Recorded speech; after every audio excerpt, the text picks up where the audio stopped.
সবসময় একটু গরম থাকে, স্কিনটা একটুখানি রেডিশ থাকে, চোখগুলো একটু লাল থাকে, হাতের পাতাটা একটু লাল থাকে। তো this is the common phenomenon, ঠিক আছে? তো ফাংশন অফ ব্লাড যদি বলতে বলে, সোজা কথায় খুব সহজ ভাবে ব্লাডের ডেফিনেশন থেকে বা ব্লাড কি সেই বোঝা থেকে কিন্তু আমি দুটো তিনটে পয়েন্ট লিখে দিতে পারছি। একটা আমি রেসপিরেটরি ফাংশন লিখতে পারছি, যে অক্সিজেনের আদান প্রদান লাংস থেকে বিভিন্ন টিস্যুতে, এবং কার্বন ডাই অক্সাইডটাকে আবার বিভিন্ন টিস্যু থেকে লাংসে বাইরে বের করে দেওয়া। এই যে একটা রেসপিরেটরি ফাংশন, এইটা পুরোটা ব্লাড মেনটেন করছে। এটা একটা খুব সোজা, যেটা আমি আমার ডেফিনেশন থেকে উঠে চলে আসছে। আরেকটা জিনিস যেটা আমার ডেফিনেশন থেকে চলে আসছে, সেটা হচ্ছে নিউট্রিটিভ ফাংশন। আমি যা খাবার দাবার খাচ্ছি সেই সমস্ত কিছু থেকে সেগুলো ডাইজেস্ট হচ্ছে, এবং ডাইজেস্ট হওয়ার পরে সেখান থেকে যে নিউট্রিটিভ সাবস্টেন্স গুলো উঠছে, মানে তার মধ্যে হতে পারে গ্লুকোজ, তার মধ্যে হতে পারে অ্যামাইনো অ্যাসিড, হতে পারে ভিটামিনস, হতে পারে ইলেকট্রোলাইট।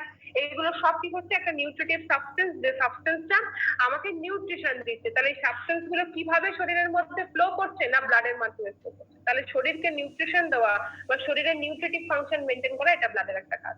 যদি কেউ সব ভুলে যান, কিন্তু আশা করি ভুলবেন না, কারণ ব্লাড কি এটা মনে রাখলেই কিন্তু আমি এই দুটো লিখতে পারবো। কিছু মনে না থাকলে এই দুটো পয়েন্টে অ্যাটলিস্ট 1.5 নম্বর থেকে 2 নম্বর তো পাওয়া যাবে।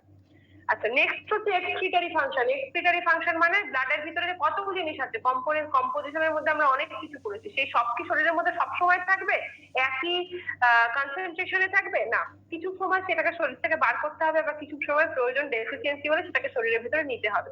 এই যে বার করে নেওয়ার প্রসেস, এই বার করে নেওয়ার প্রসেসটাকে আমরা বলে থাকি এক্সক্রিটরি সিস্টেম। সেই এক্সক্রিটরি সিস্টেমের মাধ্যমে শরীরের জন্য অপ্রয়োজনীয় যে জিনিসগুলো আছে, যেটা আমার শরীরের ওয়েস্ট প্রোডাক্ট, সেটা শরীর থেকে বাইরে বেরিয়ে যাবে। সেরকম দুটো জিনিসের এক্সাম্পল দেওয়া আছে, একটা ইউরিয়া, একটা ইউরিক অ্যাসিড। তিনটে ফাংশন গেল। 4 নম্বর ফাংশন হচ্ছে প্রোটেক্টিভ ফাংশন। এটাও ভোলার কথা না, কারণ শরীর ব্লাড নিজের রক্তের জোরের মাধ্যমে মানুষ আমাদের শরীরের একটা নর্মাল যে ইমিউনিটিটা বা যে ডিফেন্স মেকানিজমটা, জেনারেলি ডাব্লিউবিসি খুব ইম্পর্টেন্ট রোল প্লে করে থাকে। এখানে তিনটে ডাব্লিউবিসির টাইপের কথা মেনশন করা হয়েছে। একটা হচ্ছে মনোসাইট, একটা লিম্ফোসাইট, আর একটা হচ্ছে নিউট্রোফিল। তার মধ্যে এই মনোসাইট আর নিউট্রোফিল, এই দুটোই হচ্ছে বাইরে থেকে যদি কোনো সলিড ফরেন পার্টিকেলস আমার শরীরের মধ্যে ঢোকে, তাহলে এই মনোসাইট এবং নিউট্রোফিল নিজের যোগ্যতায় বা নিজের ডিফেন্স মেকানিজমের মাধ্যমে সেগুলোকে ধ্বংস করে ফেলে বা সেগুলোকে ডিস্ট্রয় করে ফেলে। যে প্রসেসটার মাধ্যমে ডিস্ট্রয় করে সেটাকে বলা হয় ফ্যাগোসাইটোসিস। এত যদি মনে না থাকে জাস্ট লিখলেই হবে যে মনোসাইট আর neutrophil helps to kill the solid foreign particles. এই লেখাটুকু লিখলেই হবে। এটা লেখা আছে ওই যে টাইপ ফরম্যাটটা আছে সেটাতে লেখা আছে। আর লিম্ফোসাইট কি করে? শরীরের নিজের যে ইমিউনিটি পাওয়ার সেটাকে মেনটেন করে। and the fifth option বা fifth point হচ্ছে হোমিওস্ট্যাটিক ফাংশন। হোমিওস্ট্যাটিক কথাটার মানে আমি আগেই বললাম, শরীরের মধ্যে সমতা বজায় রাখা। কিসের সমতা বজায় রাখা? না, ওয়াটারের সমতা বজায় রাখা এবং অ্যাসিড বেস ব্যালেন্স, কতটা পরিমাণ অ্যাসিড থাকবে কতটা পরিমাণ বেস থাকবে সেই ব্যালেন্সটাকে মেনটেন করা একটা ইম্পর্টেন্ট কাজ। আর হচ্ছে শরীরের বডির টেম্পারেচার, কখন কেমন তাপমাত্রা থাকবে। কখন ধরুন আমি শীতের দেশে চলে গেলাম, তাহলে আমার বডি কি ওই শীতল কি বলে শীতল রক্ত শোণিত নাকি উষ্ণ শোণিত, কি একটা ছিল বাংলা, সেরকম হয়ে যাবে? হবে না। তাহলে তার সাথে সাথে আমার বডিও তো চারমাপ হবে, আমার ব্লাড ফ্লোটাও তো সেইভাবে মেনটেন হবে যাতে আমি ওই শীতের দেশে গিয়েও সার্ভাইভ করতে পারি, আমি বেঁচে থাকতে পারি। খুব গরম পড়লো, আমি কি মরে যাবো? না। তাহলে আমার ব্লাডের ভিতরে সেই রকম সার্কুলেশন হবে, সেইভাবে মেকানিজম মেনটেন হবে যাতে টেম্পারেচারটা এনভায়রনমেন্টাল টেম্পারেচারের সাথে কম্পেয়ার করে বাড়তে না থাকে, সেই টেম্পারেচারটা যাতে কম্পারেটিভলি রেজিস্ট করতে পারে। এই যে একটা ডিফেন্স মেকানিজম, এই যে একটা টেম্পারেচার রেগুলেশন, এটা কিন্তু ব্লাডের মাধ্যমে মেনটেন। ঠিক আছে, এই ছিল আজকে ডেসক্রিপশন। এবার আমি যদি একটু সুযোগ পাই স্টাডি মেটেরিয়ালটা ওপেন করার, আমি চেষ্টা করছি, জানি না এর মধ্যে কেউ আবার মাইক্রোফোনটাকে খুলে কথা বলবে কিনা। যদি না করে থাকে তাহলে আমি একটু সুযোগ পাই। এটা হচ্ছে আমার হাতে বানানো নোট, আশা করি সবাই দেখতে পাচ্ছেন। অ্যাকচুয়ালি স্টাডি ম্যাটেরিয়াল না খুলে পড়ালে একটু সমস্যা হয়, যারা বোঝে তাদের জন্য। আমি চেষ্টাই করি খুলে পড়ানোর, কিন্তু এই মাইক্রোফোন মিউট করে দেয় বলে খুব সমস্যা। যাই হোক, এই ছিল আমার হাতের বানানো যে নোটটা, যেটা আপনি প্রথম পড়বেন। আর আরেকটা রিকোয়েস্ট থাকবে, যেটা যেদিন পড়াবো একটু টাইম ম্যানেজ করে একদিন বা দুদিনের মধ্যে সেটাকে একটু পড়ে ফেলার চেষ্টা করবেন, কারণ যে কথাগুলো আমি বলবো সেগুলো না হলে ভুলে যাওয়ার সম্ভাবনা ম্যাক্সিমাম। তাহলে এই যে ব্লাডের ডেফিনেশন বলা আছে, ব্লাডের ক্যারেক্টারিস্টিক্স বলা আছে, ব্লাডের কম্পোজিশন বলা আছে, পুরো জিনিসটাকে ছোট্ট করে একটা জায়গায় দেওয়া আছে। ভেরি ইম্পর্টেন্ট ব্লাডের কম্পোজিশন, ব্লাডের ফাংশন, পুরো যে ফাংশন গুলোকে আমি বললাম টোটাল 6টা ফাংশনকে লেখা আছে। এটা হচ্ছে আমার অ্যাকচুয়াল যে স্টাডি মেটেরিয়াল, সেটাকে খুব ছোট্ট করে একটা স্ন্যাপ আকারে দেওয়া, যেটাকে আগে প্রথম পড়তে হবে। ঠিক আছে, আর এই আমার তৈরি করা টাইপ ফরম্যাটে ওই জিনিসটাকে একটু বড় করে দেওয়া। যেমন ধরুন ব্লাডের ডেফিনেশনটা আমি যেটা হাতে লিখেছি সেটাকে একটু আরেকটু লেন্দি করে দেওয়া, এই লাইনগুলোকে একটু বড় বড় করে দেওয়া, আর কিছু নেই। ক্যারেক্টারিস্টিক্স অফ ব্লাড যেগুলো আমি বলেছি সেই জিনিসগুলোকে এখানে যেগুলোকে ইয়েলো করে হাইলাইট করে দেওয়া, সেই জিনিসটাই হাতে লেখা। আর এছাড়া এক্সেসিভ যে সুন্দর করে কথা বলতে গেলে দুটো চারটে ওয়ার্ড বেশি দিতে হয়, সেই ওয়ার্ড কটা বেশি দিয়ে এটা হচ্ছে ম্যাটেরিয়ালটা বানানো। ঠিক আছে, এখানে ক্যারেক্টারিস্টিক্স গুলো দেওয়া আছে। তারপর হচ্ছে composition of blood. Composition of ব্লাডের মধ্যে সেম যেমন আমরা প্লাজমা বলেছিলাম, প্লাজমার মধ্যে 55%, তার মধ্যে ওয়াটার থাকে কতটা, সলিড থাকে কতটা, সলিডের মধ্যে আবার প্রায় 8%, 7 to 7.5% হচ্ছে প্লাজমা প্রোটিন থাকে, যার মধ্যে অ্যালবুমিন, গ্লোবিউলিন, ফাইব্রিনোজেন এগুলো থাকে। ঠিক আছে, এবার এই অ্যালবুমিনের আবার একটা ফাংশন বলে দেওয়া আছে, গ্লোবিউলিনের একটা ফাংশন বলা আছে, ফাইব্রিনোজেনের একটা ফাংশন বলা আছে। এইগুলো অ্যাকচুয়ালি আপনার পরীক্ষার জন্য খুব একটা ইম্পর্টেন্ট নয়, কিন্তু এমসিকিউ এর জন্য ইম্পর্টেন্ট। যেমন দেখুন, অ্যালবুমিন আর সিরাম অ্যালবুমিন দুটো কিন্তু একই জিনিস, গুলিয়ে ফেলবেন না যে সিরাম অ্যালবুমিন আলাদা, অ্যালবুমিন আলাদা। অ্যালবুমিনকেই কোনো কোনো বইতে সিরাম অ্যালবুমিন লেখে, গ্লোবিউলিনকেই কোনো কোনো বইতে সিরাম গ্লোবিউলিন লেখে, একই জিনিস। ঠিক আছে, তো অ্যালবুমিনের পাশে দেখুন লেখা আছে মোস্ট অ্যাবান্ডেন্ট। মোস্ট অ্যাবান্ডেন্ট বলে অ্যালবুমিনের পাশে দেওয়া আছে, হাইলাইট করা আছে। অ্যাবান্ডেন্ট কথাটার মানে হচ্ছে পর্যাপ্ত, মানে শরীরের মধ্যে যত প্লাজমা প্রোটিন থাকে তার মধ্যে সবচেয়ে বেশি পরিমাণে থাকে হচ্ছে অ্যালবুমিন। পরীক্ষায় কোয়েশ্চেন আসে, এমসিকিউতে আসে, ঠিক আছে, শর্ট কোয়েশ্চেনে আসে। যত প্লাজমা প্রোটিন থাকে তার মধ্যে সবচেয়ে অ্যাবান্ডেন্ট থাকে হচ্ছে অ্যালবুমিন। যত প্লাজমা প্রোটিন থাকে তার মধ্যে ডিফেন্স মেকানিজম প্লে করে কে, বা বডির ইমিউনিটি প্লে করে কে, গ্লোবিউলিন। ঠিক আছে, সিরাম গ্লোবিউলিন হচ্ছে ইম্পর্টেন্ট রোল প্লে করে ইমিউন ডিফেন্সে বা আমার শরীরের ডিফেন্স মেকানিজমে। আর ব্লাড, ধরুন আমার হাতে কেটে গেলে কি সবসময় আমাকে ওষুধ দিয়ে বা ব্যান্ডেজ করেই ব্লাড কোয়াগুলেট করতে হয় বা রক্তটাকে পড়াটাকে বন্ধ করতে হয়? শরীরের নিজস্ব তো একটা ডিফেন্স মেকানিজম থাকে, তো সেই ডিফেন্স মেকানিজমের মাধ্যমে যে ব্লাড কোয়াগুলেশন হয়, সেই ব্লাড কোয়াগুলেশন করতে যেটা হেল্প করে সেটা হচ্ছে ফাইব্রিনোজেন।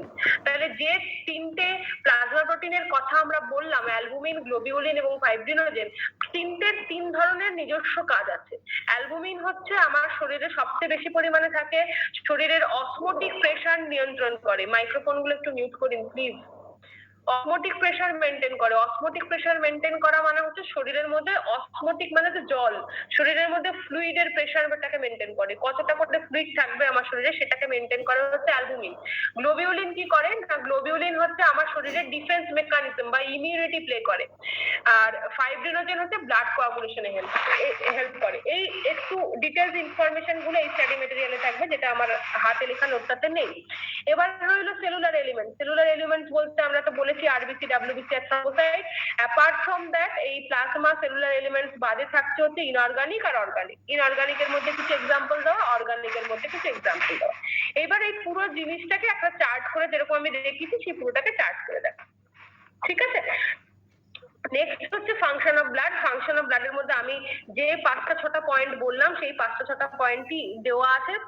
তার মধ্যে ওই নিউট্রিটিভ ফাংশন, তার মধ্যে একটু 3-4 লাইন বড় করে লেখা, রেসপিরেটরি ফাংশন একটু বড় করে লেখা, এক্সক্রিটরি ফাংশন লেখা, ট্রান্সপোর্ট ফাংশন আলাদা করে বলার কিছু নেই, প্রোটেক্টিভ ফাংশন কিভাবে বডিকে প্রোটেক্ট করে সেটা লেখা। হোমিওস্ট্যাটিক ফাংশনের মধ্যে জাস্ট আমি হাতে লিখে দিয়েছি যে ওয়াটার ব্যালেন্স মেনটেন করে আর অ্যাসিড বেস ব্যালেন্স মেনটেন করে। সেই ওয়াটার ব্যালেন্সটা কি করে মেনটেন করে সেখানে একটুখানি 1-2 লাইন লেখা, আর অ্যাসিড বেস ব্যালেন্সটাকে কি করে মেনটেন করে, ব্লাডের পিএইচটাকে মেনটেন করে সেটা লেখা। আর লাস্ট হচ্ছে রেগুলেশন অফ বডি টেম্পারেচার। ঠিক আছে, তো এই ছিল ওভারঅল ডিসকাশন। এবার যদি আপনাদের কিছু বুঝতে অসুবিধা হয় বা কিছু, তাহলে আমাকে সেটা জানাতে পারেন। যদি মনে হচ্ছে যে শুনে আমি কিছু বুঝতে পারছি না বা কোনো একটা জায়গায় ক্লারিফাই করার দরকার আছে, সেটা আমাকে খুব শর্ট সময় 5 মিনিটের মধ্যে সেটা আমাকে বলতে পারেন। ম্যাডাম খুব ভালো লেগেছে ক্লাস। Thank you madam. ওই 6 নম্বরে ব্লাড ফাংশনের রিলেটেড একটু বলবেন? 6 নম্বর পয়েন্টটা সুন্দর। 6 নম্বর হচ্ছে regulation of body temperature. Regulation of body temperature মানে blood plays an important role in regulation of body temperature with the help of water content. এর আগে একটা কথা বলেছি, দেখবেন যে ব্লাডের মধ্যে ওয়াটার ব্যালেন্স কতটা হবে সেটা মেনটেন করা কিন্তু ব্লাডের একটা কাজ, যেটাকে আমরা হিমোস্ট্যাটিক ফাংশন বলছি।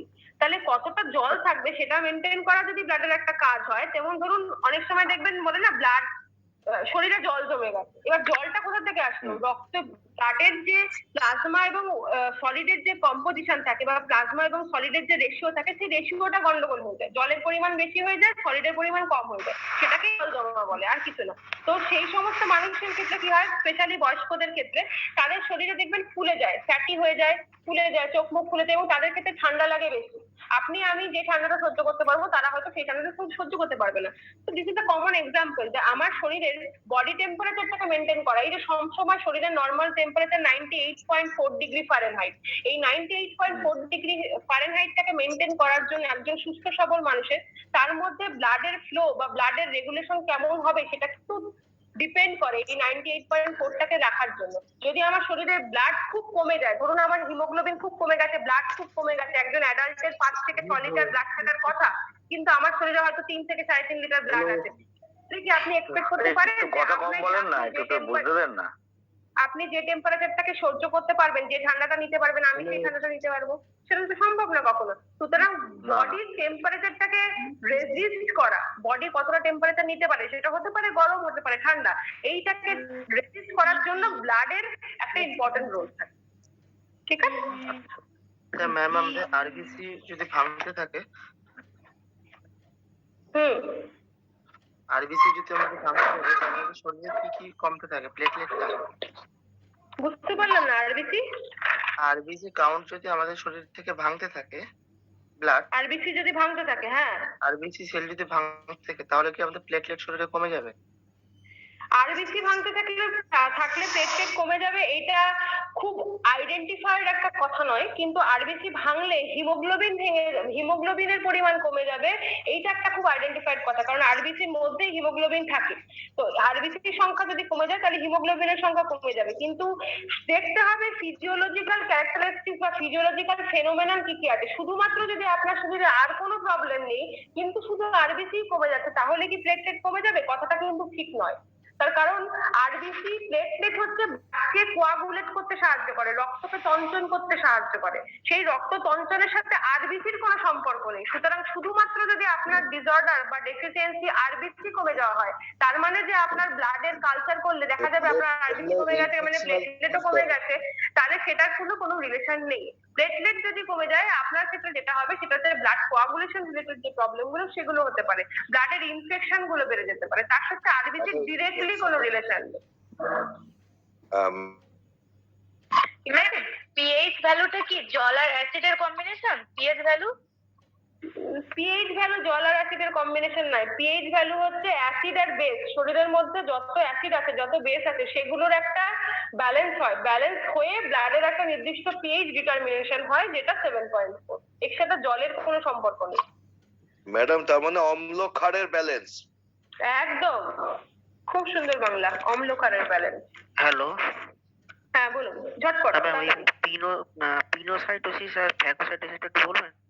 হ্যাঁ, ফ্যাগোসাইটোসিস হচ্ছে আপনার শরীরে যদি বাইরে থেকে কোনো ফরেন পার্টিকেল, সেটা কোনো ভাইরাস, কোনো ব্যাকটেরিয়া, কোনো প্যাথোজেন, কোনো মাইক্রো অর্গানিজম, যে কোনো কিছু হতে পারে, সেটা বাইরের একটা ফরেন পার্টিকেলস, আপনার শরীরের নিজস্ব কোনো জিনিস নয়, কিন্তু সেটা হচ্ছে সলিড, কোনো লিকুইড না, কোনো গ্যাসিয়াস না, সেটা যদি আপনার শরীরে ঢোকে তাহলে আপনার শরীরের নিজস্ব ইমিউনিটি যে ক্ষমতাটা আছে সেই ক্ষমতার জন্য শরীরের বেশ কিছু রেসপন্সিবল সেল থাকে, যেমন যেমন মনোসাইট থাকে, যেমন নিউট্রোফিল থাকে। এরা কি করে, সেই ফরেন পার্টিকেল যেটা সলিড, সেই সলিড ফরেন পার্টিকেলসটাকে এনগালফ করে নেয় বা গিলে নেয়, গিলে সেটাকে নষ্ট করে দেয়, মানে সেটা আর বাইরে থেকে এসে আমার শরীরের ভিতর ক্ষতি করতে পারবে না। এবার ফ্যাগোসাইটোসিস হচ্ছে রক্ত গিলে খায়।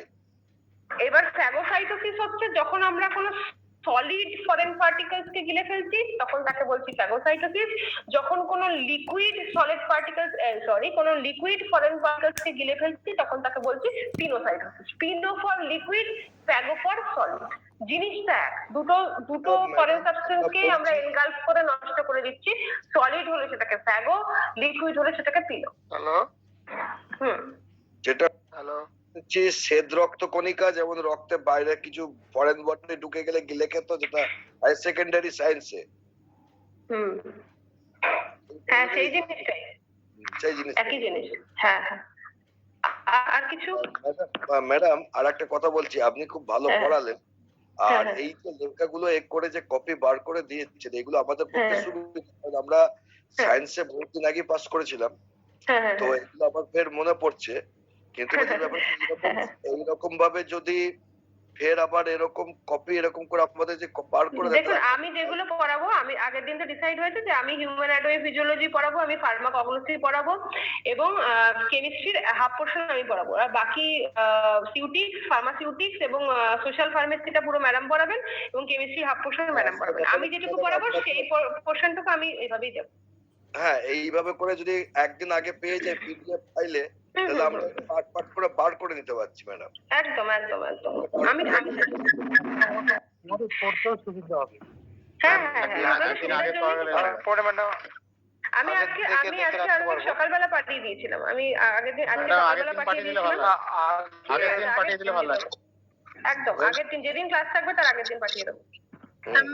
পাঠিয়ে দিলে কি হবে, আমরা দেখে রাখতে পারবো। একদম একদম একদম।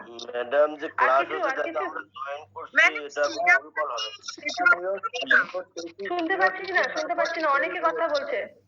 একজন বলুন, একজন। Ma'am, your teaching method is very good. ঠিক আছে, এইগুলো পরে হবে। আপনার কোনো কোয়ারি থাকলে বলুন, otherwise I will end the class. Madam শুনতে পাচ্ছেন? হ্যাঁ শুনতে পাচ্ছি, বলুন। হ্যাঁ বলছি, সিরাম যেটাকে বলে সেটা কি শ্বেত রক্ত কণিকা? কোনটা? সেটাকে বলে সিরাম? সিরাম প্লাজমা না না না না, সিরাম সিরাম না। সিরাম প্লাজমার সাথে রিলেটেড। প্লাজমা কি আমি নেক্সট দিন বলবো। আচ্ছা আচ্ছা ঠিক আছে। সিরামের সাথে ডাব্লিউবিসির কোনো সম্পর্ক নেই, শ্বেত রক্ত কণিকার কোনো সম্পর্ক নেই। সিরাম একটা লিকুইড, ডাব্লিউবিসি একটা সলিড। আচ্ছা ঠিক আছে। ঠিক আছে। তাহলে আমরা এখন যেটা নোট করব সেটা আপনি যেটা সহজভাবে প্র্যাকটিক্যালি লিখিয়েছেন সেইটাই কি নোট করলে চলবে, নাকি আপনি যদি মনে করেন যে নিজে আপনি খাতায় লিখবেন, তাহলে হচ্ছে আমি যেটা বলেছি আগে, আমি যেটা আমার হাতে লিখে দিয়েছি ওটা আগে আপনি ভালো করে পড়ুন। পড়ে যদি আপনার মনে হয় যে হ্যাঁ ওখানে যা আছে তার সম্পূর্ণটা আপনি বুঝে যেতে পেরেছেন, তাহলে এবার আপনি টাইপ ম্যাটেরিয়ালটা খুলুন, খুলে একবার দেখুন। যদি মনে হচ্ছে যে হ্যাঁ হয়ে যাবে, এবার আপনি দুটো মিলিয়ে এক জায়গায় করে নিন। যদি মনে করেন আপনি হাতে লিখবেন, ঠিক আছে। যাদের কাছে সময় নেই তারা দুটোকেই প্রিন্ট করে রেখে দিন। যাদের কাছে আরো সময় কম তারা শুধু হাতে লেখা প্রিন্ট করুন। ঠিক আছে? স্পেসিফিক গ্রাভিটি আপনি খুব ভালো বললেন। ঠিক আছে। স্পেসিফিক গ্র্যাভিটি এটা বোঝাতে গেলে একটু টাইম লাগবে, একটু হোল্ড করে রাখুন। আমি জাস্ট এইটুকু বলতে পারি, গ্র্যাভিটি মানে স্পেসিফিক গ্র্যাভিটি মানে হচ্ছে গ্র্যাভিটির ধরুন ঘনত্ব বা ডেনসিটির সাথে রিলেশন করে অন্য কিছুর সাথে কম্পেয়ার করে একটা ভ্যালু বার করা। এক্সাক্ট স্পেসিফিক গ্র্যাভিটির যে ফর্মুলা বা যে টার্মিনোলজি আপনি যখন জানতে চাইছেন নেক্সট দিন ক্লাসে বলে দেবো। এটা মোটামুটি ম্যাডাম জলের সঙ্গে এ করে আপেক্ষিক গুরুত্বকে নির্ভর করা হয়। হ্যাঁ হ্যাঁ হ্যাঁ হ্যাঁ, তার একটা নির্দিষ্ট ফর্মুলা আছে, সেই ফর্মুলা দিয়ে কিভাবে করতে হয় আপনি যখন ইন্টারেস্টেড আছেন আমি বলে দেবো। জাস্ট 2 থেকে 3 মিনিট লাগবে। ঠিক আছে? আর কিছু আশা করি নেই। আচ্ছা, যদি পড়তে গিয়ে কিছু মনে হয়, থ্যাংক ইউ। যদি পড়তে গিয়ে কিছু মনে হয়, হতেই পারে, সেটা তাহলে এক জায়গায় রেডি করে রাখবেন। নেক্সট দিন যখন ক্লাস শুরু হবে তখন সেই ক্লাসে 5 থেকে 7 মিনিট সময় হবে। আগের দিনের পড়া সম্পর্কে কোনো প্রবলেম হলে সেটা তখন সলভ করে নেবেন। নোট করে দিলে খুব ভালো হয়, সেটা খুব একদম আগের বেটার দিন হয়। দিয়ে দেবো, বললাম তো। আমি যেদিন ক্লাস থাকে নেক্সট মানে শুক্রবার ক্লাস আছে, আমি বৃহস্পতিবার দিন আপনারা পেয়ে যাবেন। ঠিক আছে, ওকে, ঠিক আছে, thank you. Thank you madam. Thank you madam.